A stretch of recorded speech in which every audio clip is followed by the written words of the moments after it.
Good morning, everyone, and once again, welcome to Innovation 2019 and Innovation in Procurement.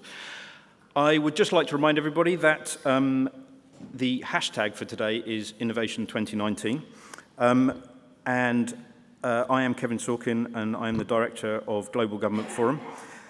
We'll now have short presentations from each of our panelists, and then we'll follow that with questions. And if the panels can keep their presentations to the 10 minutes, that will be wonderful, and we'll have plenty of time for discussion. So, with that, could I please introduce our first panelist, who is Gareth Rhys-Williams, Government Chief Commercial Officer of the Crown Commercial Service. Kevin, thank you very much, and good morning, everybody. Thanks very much for coming along. So, innovation in procurement, golly, that's a tricky one. A couple of things to say about central government procurement. We spend 49 billion or so. Some of that can be quite innovative, and others can't be. And I think the first thing that I'd like to say is really a lot of the innovation that we can do has to be driven by our customers, by the people in departments who say, I want something new. This is a sort of a snapshot of things that we buy. Some of them are more innovative than others. Big data centers, there's a lot of innovation there, but is that really something we can move forwards in the procurement process? Maybe. If you look at the diagram of the police lady there on the bottom right, I've just come from a session looking at the new police radio system. That is a very innovative product which needs some care and attention in its introduction, absolutely. But is it an innovative procurement? Not so much. So we need to think about these two things slightly separately. The role of the commercial function that I lead is to help government departments deliver whatever it is they want at best value for the taxpayer. So if that thing is an innovative thing, then we need to make sure we've got the right people to deploy on that. On the other hand, what a department needs is something that is procured innovatively, and I'll come back to that, then perhaps we can help more. But either way, this all comes down absolutely to the people. Over the past 3 years, 4 years now, we've been through a huge upskilling in government procurement. Some of you may be part of that. The lights are so bright I can't see. But we've now got in each central government department a leadership team going down really quite a long way that have passed some pretty tough tests to get in here in terms of professionalism and in terms of lateral thinking, business acumen. And we've also really built a network of these commercial directors. We had yesterday was our annual conference in Leeds, as it happens, talking through different ways of working together. So that if you in a department need something innovative, we should be able to work together, the folks in departments and these colleagues who work centrally to make sure that we can actually deliver what it is that you want quickly and effectively. So that's on people. There is some big procurement innovation going around at the moment, which is worth discussing, and that relates to some of the backwash from what we saw at Carillion. We handled the demise of Carillion very effectively. No public service stopped even for an hour right across the country, which was fantastic. But there have been some big learnings that have come out of that, and we've chopped those into 4 different parts, right from the start: resilience, resolution, and reform. I just want to touch on a little bit about each of those. That is about our procurement methodology, how we're improving what we do, and that is very innovative. We've been running the work on implementation is only just starting, but the work designing this has taken 9 months. We've been working with a group of folks from industry, 15 secondees from industry, on each of these different areas. And one of them said, my God, we're reinventing capitalism. Sounds a bit much, actually. But to give you an idea of the import, this is some, at one level, obvious stuff, at another level, really groundbreaking stuff. And if I just touch on a few of these, how do we do should-cost modelling? How do we make sure that we don't accept low-ball bids? Now, that may sound blindingly obvious to folks in the private sector, but that's actually quite a difficult trap to avoid in the public sector. So we've got some answers on that. How do we make sure that we run pilots if we're doing something innovative? Ministers obviously want everything delivered yesterday. That's absolutely in their DNA and quite right too. But how do we make sure that we can deliver what they need in a way that works and actually works in the medium term rather than just getting a nice headline on day one and some bad headlines down the track? How do we make sure we allocate our risk properly? It sounds obvious, sounds easy, but you know it's not. So how do we think that through properly? How do we test that with industry? How do we involve industry early enough to make sure we do that properly? Resolution planning. We've just launched the requirement for an innovation. Some people are calling it living wills. That has a slightly sort of downside overtone. But how do we make sure that if a vendor starts to fail, that we can pick that procurement up and move it somewhere else in a way that is fair on the existing vendor, but doesn't prejudice public service delivery? KPIs. Why have we got so many? How do we get ourselves more disciplined so that we can actually deliver what our policy colleagues, what our department wants, without drowning ourselves in KPIs? How do we demonstrate that value, that delivery to the taxpayer? And one way that we're adopting is through publishing KPIs, which we will start to do increasingly, starting with our larger contracts. Now, that is innovative. That's needed some innovative technology internally to collect those KPIs and be able to publish them. But it's more of an innovative mindset on transparency. And then the last thing down at the bottom there, which is either innovation or is common sense, is on financial tests. What has become obvious as we've looked at it post-Carillion is we haven't used the same financial tests when awarding contracts consistently across government. That's led to confusion amongst vendors and some, well, let's just leave it as inconsistencies. So we are piloting a set of standardized financial tests by sector. What is appropriate for IT is not appropriate for FM or for construction. That we're going to ask vendors to comply with. Do they meet the relevant financial test in a way that's set out consistently?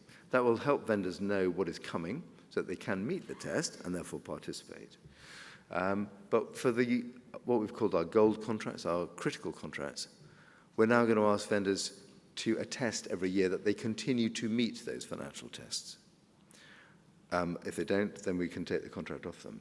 We don't want to do that. What we want them to do is that each bidder passes those tests and can continue to pass those tests.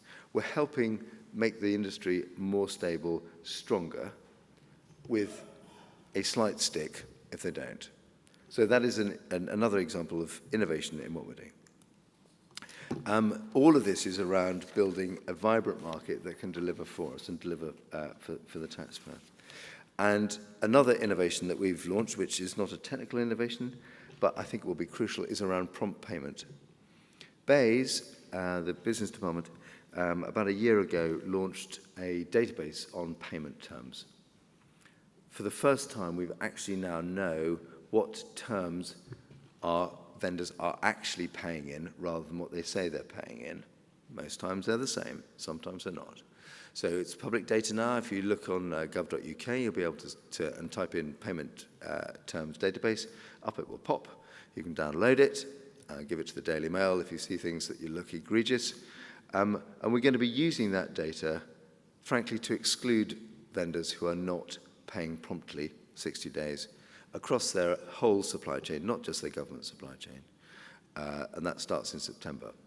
So vendors have got until September to move to 60-day payment. We pay in 8 on average, so we're still a cash-positive business by 52 days, so I don't think that's unreasonable.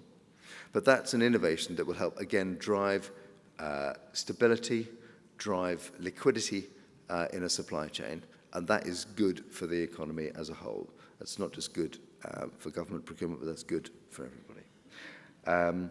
And we will also be rolling out, we're starting on a consultation on how we embed social value within future procurements. And I think that, again, will drive value and drive innovation locally, which is using taxpayer dollar in the best possible way. The last thing I want to talk about is Brexit. I'm sorry to do this to you on so early in the day, but one thing that is just worth saying, that most of the procurement regs are fantastic. There are some aspects of them that one wouldn't wish on one's stereotypical mother-in-law, particularly as regards the remedies regime. We will be looking at changing those, but we cannot do that yet until we know the form of Brexit that we have and until that has been actually achieved. So please do not assume that we can do any innovation on Brexit, on procurement regs until sometime in the future. Yeah? There are some sort of scare stories in the newspaper which should be widely discounted. That's all I had. I look forward to chatting with you in the Q&A. Thank you very much.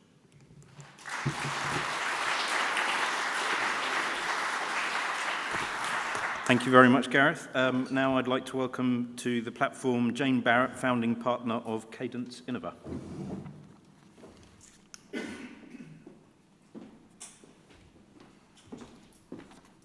Good morning, everyone. So, procurement and innovation. Sounds quite dry, doesn't it? And I hope I get your attention for the next few minutes to just talk about my experience with innovation in procurement.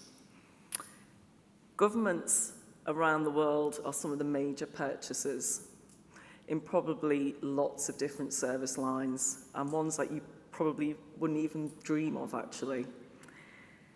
And this means they can play a uniquely powerful role in driving innovation in this service area. Like Gareth referred to, one of the big things is for suppliers to actually understand the real service needs. But in order for this to happen, there has to be an informed buyer. And there has to be that fine balance and collaboration and partnership between the two. Saving public money, or at least spending it well, is one of the government's top priorities, nationally and internationally. But one of the key things is that this innovation can't just come from the commercial or procurement departments. It has to come from each and every person, from the service managers who work collaboratively with the procurement departments. It's everyone. And what does this need? It needs a change in mindset. And that's what we've seen. And a change in mindset can really lead to a change in results. Taking different perspectives is one thing I've really tried to learn over the years. And with family life and work life so intertwined now, one of the things I've learned is somehow things outside of work resonating really, within your workplace. So give me 1 minute. I'm a woman in my 40s, no comment. I've got 2 young boys, and both of their schools have asked me to come and talk about women in leadership. And I was really proud about this. It was a really proud moment. So I was walking home with my 7-year-old boy, who had a 7-year-old girl with him, and I was telling them, and the girl turned around to me and said, "Why are you coming to talk about women in leadership?" And I said, well, gave her all the reasons why. And she said, "Can't women lead as well as men?" Made me think. Hopefully it's made you think, because it's that change in mindset, the next generation thinking so differently to the generation before us. So for me, on the way here, thesaurused innovation. And the good words I found was change, alteration, metamorphosis. I think with spending and procurement, there's an opportunity to innovate everywhere. It's about how we work, and a couple of weeks back, in a place not too far here over the square, we did a hackathon style about working ways. And that was right down to offices, estates, but conferencing facilities. It's also about org design. So I know Gareth's done a lot of work around blueprints across the government, and we really try and take that high-level message right down to the customers we work with. It's about contracts. It's about innovating in contracts. It's about partnerships and the skills and capabilities that are required. And that's not just within the procurement department. Like I say, I think in commercial and in local and central government, people everywhere need to have this commercial mindset. And within local government, we've seen a lot of commercialisation of services, and we do a lot of work in that area. So, some feedback from service managers. Here you go. I wanted to do something different, but I don't really understand procurement rules, and I don't even know what questions to ask the SMEs. Our procurement colleagues were up for doing something different, but they're so under-resourced and being pulled in so many directions. And guess what? The plans have changed. We're now all into digital and agile. Procurement is process-driven and waterfall. We can't work with them. I don't know what to buy. I don't know how to buy it. They're genuine comments from some of the people we work with. So in Cadence, we listen and learn a lot. That's part of our culture and part of our values. So we realised that there was really quite a big issue here. So we took some best practice and some innovation from some of the technical spaces where, as Gareth refers to, there has been innovation. And we've put together what we call procurement as a service. Now, for those of you who are procurement and commercial people in the room, please don't groan. This isn't a technology-led platform. This is about us applying our skills and knowledge to an area which is a problem at the moment in government. So this matters because we need to understand that there are surges in capacity throughout the year. We need to understand that this service offers a fixed rate and flexibility for people. It helps people think outside the box, and actually it is agile, capable, and it means that critical knowledge stays in-house. This isn't an outsource, this is an in-source. This is working in partnership. Skills and knowledge transfer happen in real time as the PAS experts work side by both the procurement people and the service managers. And just going back to, it's really a change in mindset. It's making people think differently. So our first customer for PAS was Public Health England. They'd heavily invested in new digital initiatives. There was a need to specify and procure a range of services in double quick time. The problem was managing an unpredictable workload for an already stretched team, needing specialist knowledge that was not held in-house. So our resolution was a fixed cost, project-based, mostly capitalised, value-driven solution centred on the business and client requirement. It's purely pay-as-you-play. Now, let's be honest, innovation rarely comes without challenge, and PAS was no means an exception. So the most common things we've seen: lack of engagement, fear of the unknown, fear of loss, fear of implied criticism, and being seen as replacing and not supporting. So our key message learned: great communication, had to happen across the board. It was about being seen to meet an explicit need in a way that was supportive of both the core procurement team and its internal customers. In terms of results, well, after 2 years, the service is still going strong. The most immediate needs were met in managing the surge in demand and delivering efficient, compliant, value-for-money procurements. We saved millions of pounds. So, for us, it's a change in mindset, like I said. Even seeing just the change in one person and motivational levels surging is a real prize. So just to end with some food for thought, 2 examples. One, a monopoly broken. No surprise. It was a software supplier. What did we do? We looked actually European. We found other suppliers which could do similar software. We broke the monopoly. Another health agency we work with, they had increasing, surging costs in legal. They had one supplier. They weren't working collaboratively. Our solution was to bring in more like a framework approach with 0 value contracts, not 0 hours, which made it actually mean that there was some competition, and suddenly there was far more collaboration and partnership. So hey, technology is great. We digitize products every day. But unless I have this wrong, we kind of need to make that. We need the people to make those platforms work. And we need those people to think commercially wherever in your organization they work. Thank you for listening.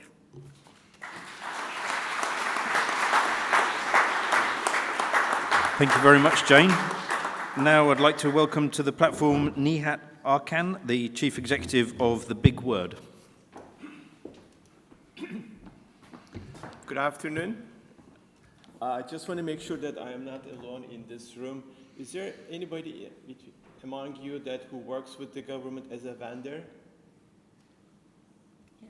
So we need to talk after the meeting, so looks like I am alone. Who are we, the big words, and how do we really adjusting this innovative way of working with the government, particularly being here in UK, and of course making sure that the public service that we are outsourced really works well. We enable the government by breaking the language barrier. It's really a great way of starting my presentation, but the key here is the enabling. In our vision, we as a company working with various governments and global companies around the world, our key role is really enabling whoever we work with to really break the language barrier in any level to make sure that they deliver the service that they intend to do. In this case, to helping the government to deliver what they want to do with the public. So in that case, when we look at it to what we do as a company globally, I mean, being part of the various, let's say, certification program, being various groups, all we do is really gathering the best practices around the globe and being able to convert that and deliver a service to government. At the end, we do see ourselves as an extension of the government, and our success means the government's success to the public market. And therefore, going through the profitable growth or complete solution is really the key. And looking at today's world, one of the key things is that enabling all the users, including the public, to be able to access all the services through an app, through your smartphones. And therefore, all our intention when we work with the government and we think the innovation, we always look into how can we make this easily accessible, not only as a customer, but also the end user, to be able to create an ecosystem that's effective and there is enough feedback. So having either interpreter application or working with a client-based application, that's how we will be dealing with this innovation world. Next time, when you come to UK, if you're traveling, when you come to the border control, please ask the big word. And I can assure you, any entry point, people will know us. And if they are giving a positive and smiling face, please tell them that you know the CEO. If they give a negative one, just run away and call me later, please. But I can assure you, that's how you serve the public, really breaking the rules and then breaking the language barriers between whoever coming to visiting the country or border control in an innovative way. Looking at the translation management systems, in today's world, in a real time, many companies, public sector, really needs to deal with that. I can tell you today, any given minute, when we look at the entire public system of England, 16 to 18% of the participants dealing with the system, either it's the tax, it is the border control, it's at the hospital, at the police, at the court, are not an English speaker. And out of 16 to 18%, close to 70 to 75% do not even explain themselves. But when you take it to technical part, which means, for instance, if you're in a hospital, you need to talk with the medical terms. You're at the court, you need to deal with the legal terms. You really need a support. 16 to 18%, this is huge. It's our tax money leveraged by the government to help the system and to facilitate that. And the facilitation must be in a very innovative way. And that's why it's very important for us to also work with the government so closely as a partner, not as a vendor, to make sure that we can really execute that.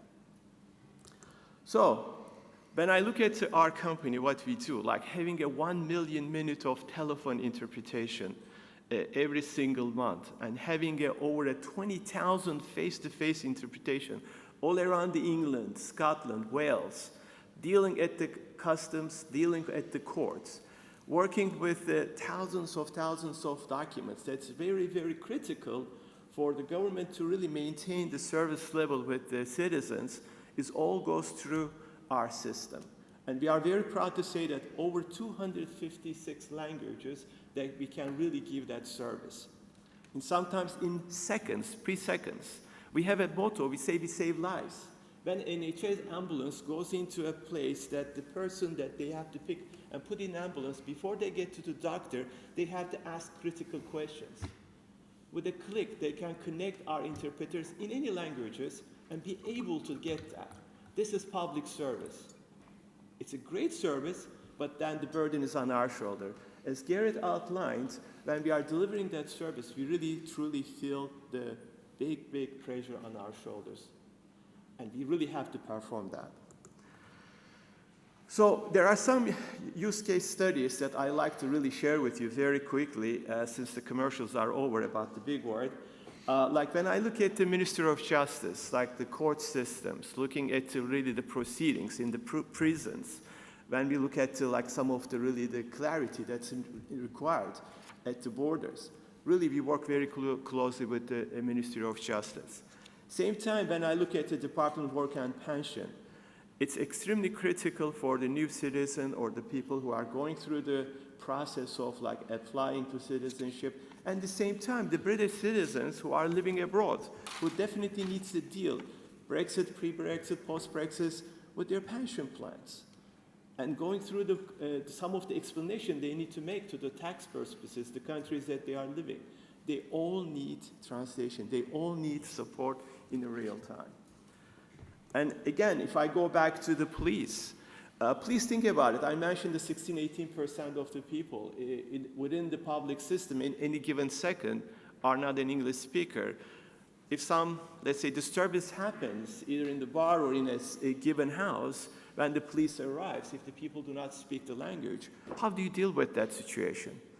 On behalf of the public and making it better for the public or the neighborhood or the city down. Definitely that's the case study that we take it very seriously and then try to execute it, working hand by hand with the government. And home office, similar situation that when it comes to like dealing with the day-to-day operational matters. And for us, working with the government and in the innovative world, even having a simple application at the border, hospital, police, home office, is the future.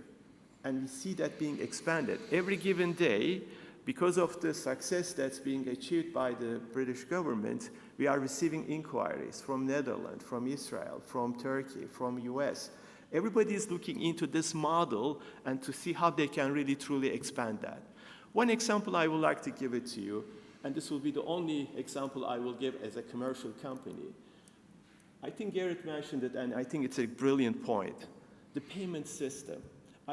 I'm a US citizen, I'm a German citizen, I'm a Turkish citizen, and I worked almost 7-8 countries directly with the government. I have never seen a government that pays its vendor in 5 days. That's what we do here in this country. What's the value of it, especially when you think the public sector? Well, the money that it's not a cash flow issue. That money that comes to us in 5 days, we can take it, put it into company, make it a better service to the public. So I really applaud the government, like having such a powerful tool, seeing us extension of them as a partner. And therefore, like, I really need to explain that commercial fact. But when you have the contract, when you have the procurement, when you have the best technology, the best service, still, it's good for that second. The question is, how do you improve it? How do you take this to the next level? As you know, England is the digital 9 country. It's one of the really very innovative countries, like G7, G20. England is D9, in fact, the founder of these D9 countries. And in that, one of the best practices that they really communicate is having certain KPIs. And this is my advice to you, sir, you're the only vendor, is to really building a very, very clear KPIs to work in a daily basis with your own counterparts. Thereafter, having certain measurements and transparency. Because we as a vendor, we as a partner to the government, we don't only see government as a customer evaluating us, because in the innovation, it's both ways. So we have to also evaluate and give feedback, active feedback to the government. And this is why we have such reports that we need to really, a very disciplined way to follow it. And my last point here is that we need to keep each side completely accountable for the success and for the success of the joint goals, joint objectives. So having said that, I'd just like to stop and then thank you for the time. Thank you. So thank you. Thank you very much, Nihat. We'll move straight on to Alex Beney, who is Chief Information Officer of Canada. Alex is doing some very interesting procurement in Canada at the moment, and you can actually read an interview with Alex on globalgovernmentforum.com. We've just published. Thanks. You guys did a really good job making me look good, so that was great. So thank you for coming to our procurement session instead of robot process automation. I can only assume that you got to the other one too late and there was no room, so you decided to come here instead. So I'm going to say a whole bunch of silly things as a reward for that in order for you to think that procurement is actually what will drive innovation, and it's not policy. Policy will not drive innovation. So I'm going to say some of these things, and I need you to understand my background for a second. I'm saying these things about the civil service because I care about it, not because I do not care about it. I spent also 5 years in one of the world's largest software companies, leading the global government vertical and selling to governments around the world. And we're often very similar. Still trying to find that first slide. Yeah, I think we've got to... It was a great cartoon. And this should not count on my time, by the way. So anyways. I think I saw the first slide. Do you want me to sing the song? No, we're going to see if it shows up. It doesn't really matter. I don't need it. Oh, no, wrong slides. No, now you're stealing my data thunder. Take that out of there. Oh. Just don't do it. Just stop. Okay, so not, well, I'm sorry. Half the room's going to be bored this afternoon. But I can tell you that in government, we value industrial aid. So first of all, actually, a real poll, because only 3 of you put your hand up. If you're from the private sector, please put your hand up. It's okay. I was there. Okay, and the rest is public sector. Please put your hand up. Okay. Procurement in the public sector. Okay, I'm sorry in advance. Okay. So at least in Canada, we value industrial age processes over logic. We have our processes that in some cases predate the internet, and we choose to continue buying in this way. And the way we buy takes a very long time. I kind of compare it to being an Ent in The Lord of the Rings. It's a very long process. And we do these things because we hide behind fake transparency. And I will only speak about IT procurement, but what we do is we spend 3 years talking to all of you that put your hands up that were vendors, trying to define our needs. And miraculously, our needs kind of match your marketing material by the time we're done. And sometimes they're conflicting because, I mean, you all want to make sure that you sell to us, as opposed to actually just putting our problem out on the street, which we tend to know our problems much better than our needs. And in fact, in today's world, most governments are actively funding sectors to be smarter than us. So why would we be in the business of defining a solution when we in Canada, for example, invested $2 billion in AI? makes absolutely no sense for us to define an AI solution. We should let the experts talk to us. It's not transparent. It favors the incumbents. We've spent about $4 billion since 2008 on IBM, and we have an entire machinery of proposal response teams that are favoring large companies, and we are not diversifying our solution providers. Okay, so now that I'm sort of the harbinger of bad news on public procurement, the fact is there's some really good use cases out there of people actually trying new things. The problem is me as a deputy minister, my deputy minister colleagues, my assistant deputy minister colleagues, and you as CEOs of the companies, as we go through the ranks, we lose the appetite for risk, and we certainly don't like talking about the four-letter word that starts with F, which is fail, right? So we lose that appetite, so we favor process, we go back to what's comfortable. So 2 use cases, and I wish I had the slides because they're filled with lovely people that are smiling about the work they're doing in procurement in public sector, which in itself sometimes can be a rarity, so I thought I would actually bring you these pictures to show you that it's quite possible to do fun things in procurement. The first one is when I started my job about 2 years ago, I went to the Controller General and asked them about the fact that his policies did not enable me to do agile and open procurement. It took me about 5 minutes of getting whacked around in his office for me to realize that I was actually perpetuating the problem, which was an assumption of what everybody said in the town, and the fact that the policy was actually not getting in the way of doing open procurement. So we tested it out. We put our problem out on the street. Mostly open source companies responded. We did something that would have probably cost us $1 million if we would have done 3 years of requirements definition, because then all of a sudden, of course, we need the Cadillac and not the Chevy.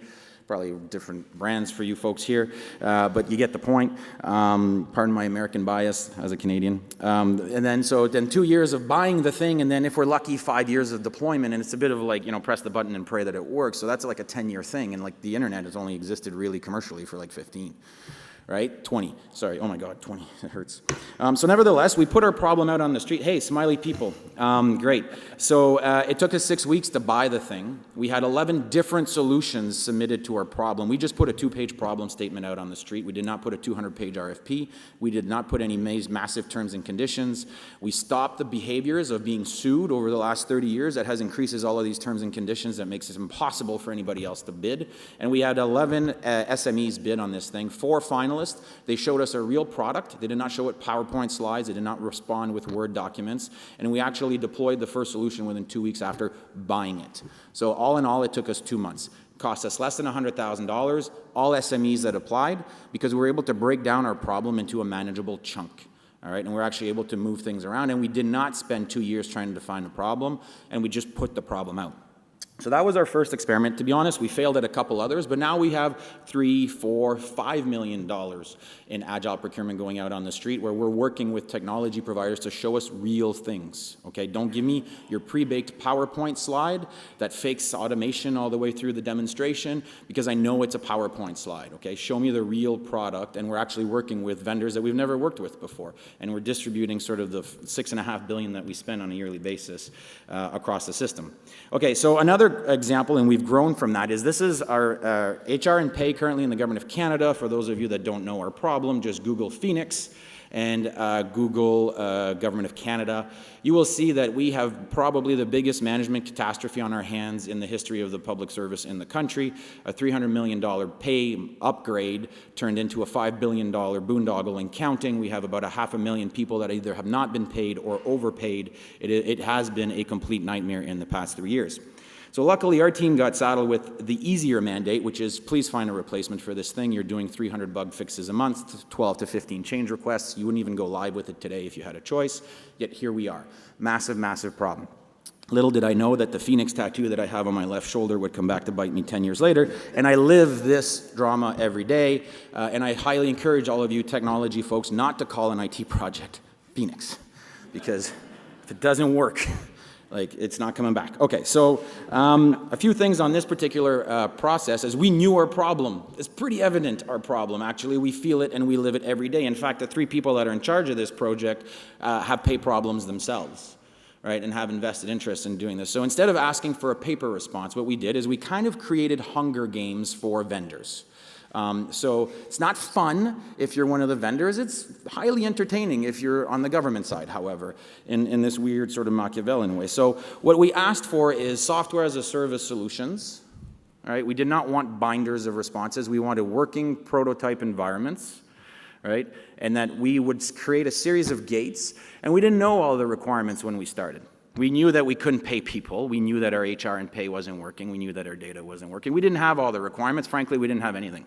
We started with the biggest vision we could, and we told the vendors, fill your boots. We had 7 responses. After gate 1, they showed us basic things. You must be cloud, you must be accessible, you must be secure, you must be able to pay people at scale, would be great for us. And then we eliminated 2 after the first gate, which took about a month. By now, we've got a decent sort of software as a service environment. Gate 2 was, show us what you could do with integrating with finance. Show us what you could do with, recruitment tools. Show us, and a little bit more detail, and then the level of complexity of the environment that they have provided us continued to mature, and we were weeding out, wannabes, frankly. Now we're in the final gate. We're down to 3, and we will probably have, by the time this is done, in about 5.5 months, a pre-configured system. This isn't ready to go live, but in the last gate, they're going to get all of the business rules of HR and pay in the Government of Canada, which is about 20,000, which isn't that much when you consider most systems today. They're going to get all of the things that they need to figure out from a data transition perspective, old and new, and we're actually going to have a full project plan by the time we're done with a qualified vendor or 3. We will have redone all the processes because we've had a dialogue with these vendors all the way through, and we've made it very, very interactive, and we will have done this in 6 months. Okay, from sort of we have a problem to we now have a solution, and 6 months, and it's ready to turn on as a pilot by the fall. So that's something that we're not used to doing. So what I would encourage you in this problem of ours, and I'm going to try to go back, and maybe you could fake this camera working. No? Okay, all right. So basically the enemy is us. So if I have a message for you in the room is that every single policy you have was written by a human, every single process we have was written by a human, and every single policy and process we have can be changed by humans. And the question is you need to support the fringe in your organization because those are the ones that will have the innovative ideas, whether it's around procurement, doing the thing differently. It is more fun as a public servant to engage this way.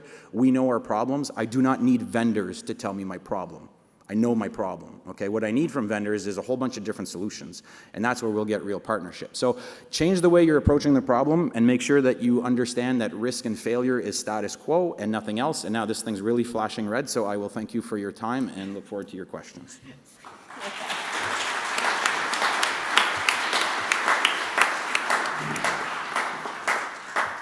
Fantastic. Thank you to all the speakers there. Really some very good insights. And we are limited on time, so I'm going to go straight to the floor for questions. Are there people in the audience that would like to ask you? Thank you very much.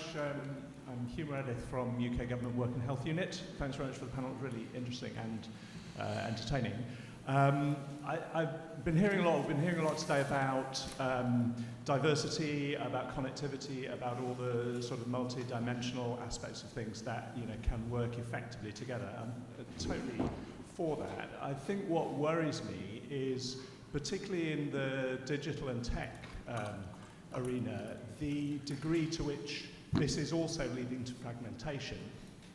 And I think the sort of multiplicity of multifaceted supply chains that have to be involved in order to get what you would think would be relatively straightforward things done. So I run a sort of fairly modest national research project, 25 million budget, and obviously I have to run service provision contracts, I have to do data management contracts, I have a contract for the research evaluation.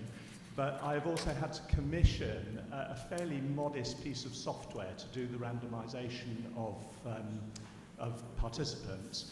And for that, I have to have, I have to have people doing the design. I then have to have somebody to run it. I then have to have somebody to do the server hosting. There then has to be the various insurances on top of that. There is then sort of testing and all verification. Yep. So all of those people are kind of salami slicing their bit out of the taxpayer pound. And there's also the huge hinterland of in-house commercial, legal, and digital assurance support. And what's the question? My question is anybody else alarmed by this? Do you think this has gone too far? Or is this just part of the future and we're just going to have to live with it? Yeah. Okay. I guess it was a tech question. Okay, fair. I'm not. In Government of Canada, we probably have bought everything under the sun. already, and I do not say that as a badge of honor. I say that because we have 43 different departments, 25,000 people working in tech, give or take.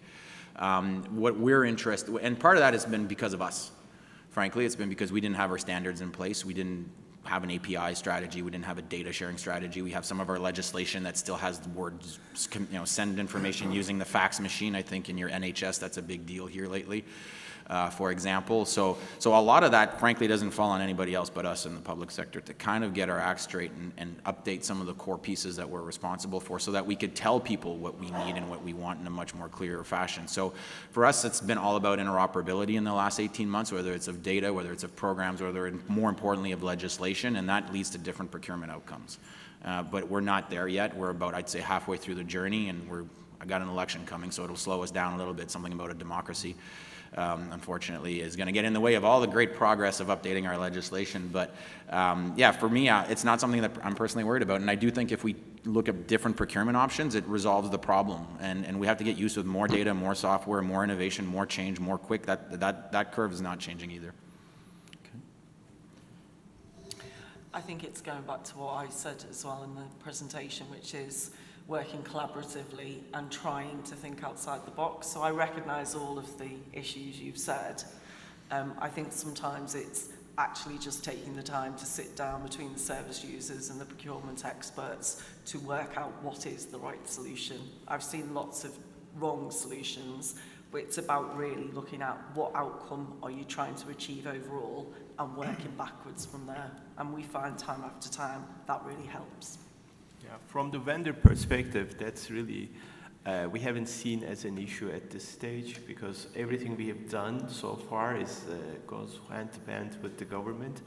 And then that's why, like when we talk about the strategic sessions, the board sessions that we have with the government every quarter, we put our innovative roadmap, that our timetable for each technologies that we will be deploying, and then work with the government to see where the interoperability as outlined that can be achieved for the efficiency. Therefore, like as long as we are staying closer to government, showing what our plans are at the immediate level as well as like in the next 12 months, the integration and then the really working together has been really a great success for us. Okay. Let's have a chat afterwards. It does sound, for a relatively small project, as though we've got quite a lot of governance on that. There may be a hammer and small nut problem here. But let's have a chat afterwards. Okay. Yeah.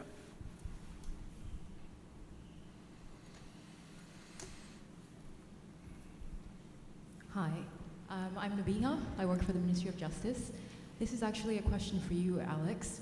So you talked about defining the problem and putting it out on the street. In my head, I'm seeing a one-pager with information. But I also understand what you said about 150 pages of terms and conditions that have been built up over years after lots of suits and problems. How easy or how hard was it to get away from all those terms and conditions and really just put out a problem for people to work on? I would be lying if I said it was easy, but it is it is probably the hardest part. And once you're done that, and once our procurement folks are on board, we have increasingly an amazing procurement team in the Government of Canada that is willing to, I would say, take risks, but even that's the wrong sentence. Once you get past the fact that not talking about risk and failure creates the tinderbox for catastrophic success like our HR and pay, you realize that small failures and risks are actually much better and much more manageable. But the problem is you have to show that, right? So the key is to get your procurement policy people in the tent as quickly as possible, get your legal team in the tent as quickly as possible. And let's face it, like our legal teams will tell us what the risks are, and normally in the public sector we say, oh, well, we can't do it because lawyers said we couldn't. They're not telling you can't, they're just giving you the risks, and it's up to you as a manager and a leader to make the decision, right? And what's the risk sort of tolerance? So once you get into that conversation, that takes time. That's the part that takes time. But after that, as long as you got one use case, it kind of builds on top of each other. We would never have been able to replace our biggest management failure in the history of the public service of the country using an open, agile procurement process if we had not experimented a little bit the year before and shown results. right? So for me, I'm not gonna lie that it's easy, and it's probably different in every country, but you have to have those conversations, and you have to have them like right at the beginning. I would encourage you not to do what I did, which is sort of challenge people. It's not always the most productive way, but certainly do it in a nice way, and people tend to kind of at least willing to have the conversation. We have a procurement methodology that may fit your project, which I'm afraid I don't know the detail of, called the Innovation Partnership, which we use ridiculously little. And this comes back down to the people, which is why I showed those slides of the better caliber procurement folk we've got in place. So talk to Barry in the MOJ, find out how to use an innovation partnership, which is capable of being adapted as you go along and you learn in an agile way. What we must not do is fall into the trap of assuming we know everything about what we want on day one, because we don't. And there are mechanisms for doing that in a way that is legal and appropriate for the use of public funds. It's just we used to be too shy about using it because it's more difficult. Well, okay, great, but what you're probably trying to do is not easy. So let's use the right tool to get you what you want, and as your thinking evolves. Okay. Okay, yeah, and picking up on that, I think there's 2 points. One is empathy, so and the second one is risk tolerance. So going back to your example, Alex, we do work in local government where commercialisation of services is one of the priorities, and income generation. And I've witnessed it sitting in a room with the chief exec, procurement people, service managers, and legal folk. And the legal folk saying, you can't do this, you can't commercialise this service for these reasons. And actually, it's being empathetic to each other's perspective. They're there as subject matter experts, but when you ask them the question, why exactly, and get behind it, the chief executive made an informed decision that he was going to go ahead and commercialise this service, of which 2 years later they've generated £5 million, which for the size of that local authority was a massive thing. So I think that's 2 key lessons we've learned anyway. Okay. Are there more? Hi, my name's Mark Hunshaw. We've heard from Nihat and Jane about innovative products that have clearly been successful. What I'd like to understand is how Gareth takes those products and rolls them out across the wider civil service, because they've already passed all of the tests. And that comes back, it's a good question. So the question is, how much do other departments want those services? So I think you saw on Nihat's presentation where we're using the same product in at least two areas, and I think more. And that's about, I suppose, about 2 things, isn't it? One is about knowing that the thing exists. Government can be fairly siloed, so what we're doing in terms of the integration of the commercial function is sharing best practice and sharing knowledge and sharing good stories. But it does take folk in different departments to say, actually, I want that. And us having the discipline to say, well, hang on, we've got something pretty similar over here. Does that work? And that takes a little bit of self-discipline in the second department, not to insist on having something that is almost the same but fractionally different. Because actually, 95% of the time we would probably all win if we were more consistent and more conformant with each other and choose to specialise a little less. I'll probably get hit by a thunderbolt, but there is a little bit of truth in that. Can we get to the 95% solution very quickly? Whereas if we insist on customizing everything in a million different ways, we'll never get anything done. So I think there's a little bit of pragmatism, perhaps sometimes we could.